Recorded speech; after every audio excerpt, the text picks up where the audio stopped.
اللہ رب العالمین نے انسان کو اپنی عبادت کے لیے پیدا کیا، زمین پر بھیجا۔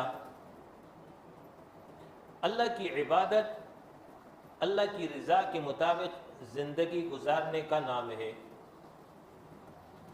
انسانوں کو اللہ کی رضا کا علم انبیاء کے ذریعے ہوا۔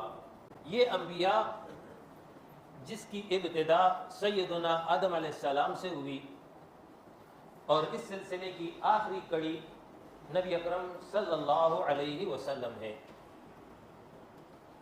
یہ تمام انبیاء ایک دین کے داعی تھے۔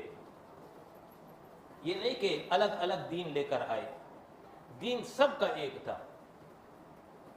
البتہ زمانے اور حالات کے اعتبار سے عملی احکام میں فرق رہا، کسی کو کوئی حکم دیا، کسی کو کوئی حکم دیا، لیکن توحید، رسالت، آخرت، اللہ کی عبادت، اطاعت، بندگی، یہ سب میں مشترک تھی۔